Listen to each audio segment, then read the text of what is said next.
How to change your Venmo payment method on mobile. Hello! In this short guide, I'll walk you through the steps to change your payment method in the Venmo mobile app.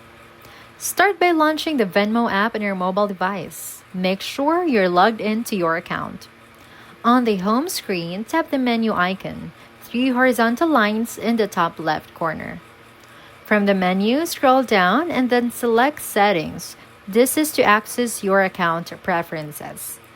Inside the Settings menu, tap on Payment Methods for you to see the list of linked accounts and cards. From the list, tap the payment method you'd like to set as your preferred option for sending or receiving money.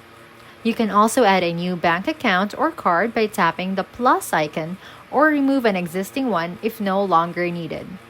Once you are done, Venmo will save your changes automatically.